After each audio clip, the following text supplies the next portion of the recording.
The murder of the old man was brutal, savage, and as cold-blooded as they come. The killer brazenly brags about his crime to his own mother. His sinister description of the murder caught on voicemail. The eyeball. There is no dispute Jonathan Roman killed his uncle. But did he murder for his mommy? That's the startling claim of this family in what has turned into a blood feud over an inheritance. I miss him very much. Sorry.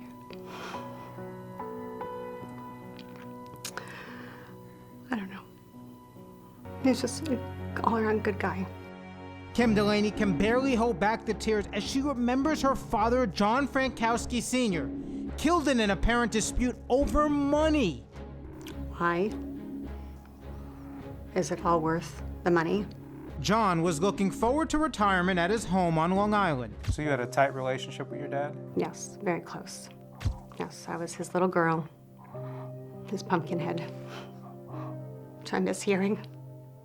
Kim still hears her father's voice. It's recorded in the very last message he sent. How often do you go back and listen to them? Quite often. Yeah. Mostly when I'm alone at night. Just need to hear it. Sometimes it helps me sleep. Kim's brother, John Jr., has never heard that message until we played it for him. He's emotional as he realizes he's about to hear for the first time the voice of his father speaking from the grave. I was just thinking of you. You have to call me back. I love you. You're my kids, mate. When their grandmother Helen died, their father John became the executor of her estate worth a little over $200,000. He was supposed to split the money evenly with his two sisters, Anne Marie and Sandra, Kim's aunts. What is Sandra like? She's just an uneducated lowlife. And all she cares about is herself and her family, and that's really it. She's your aunt. Did you have any relationship with her? No, I did not. What about Anne Marie? What was she like? Selfish. And if I could use my dad's words, he said she was a cold-hearted bitch. And that pretty much sums it up.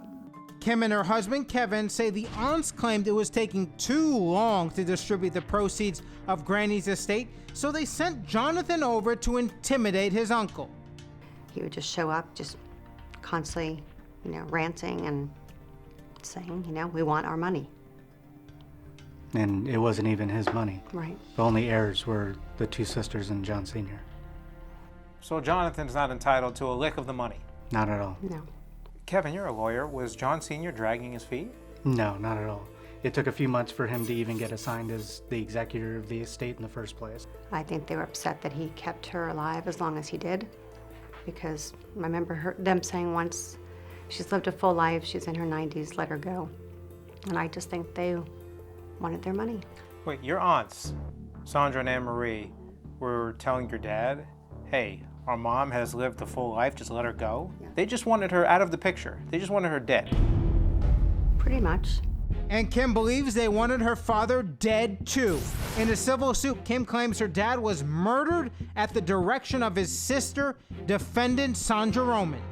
Kim says her killer cousin, Sandra's son, was a puppet of what she calls a money-grubbing family cabal. Jonathan's your cousin. He's my dad's murderer. Cops say Roman snuck up on John, beat him up, put his hands around his throat, and choked him to death. This was a surprise attack. This was a lying-in-wait surprise attack. Roman hid the body in the basement of the grandmother's house. Look closely at the upper right of this surveillance video. Cops say that's Jonathan stuffing his uncle's body into the trunk of his car. He took the body into the woods behind his mom's house and dug a shallow grave. This is where Jonathan took the body. Yes, these are the woods that he was buried in. All the time, Kim was frantically looking for her dad, never realizing he was already dead. 8 days later, her aunt called to give her the horrifying news. She just said, I'm so sorry. Your father and Jonathan got in an altercation. He fell down the stairs and didn't make it. And she hung up. I've never seen anybody beaten up quite like this in my life, and I hope I never do. His eye socket, his right eye socket was completely crushed in. His nose was broken. His jaw was dangling off to the side. it didn't even really resemble him.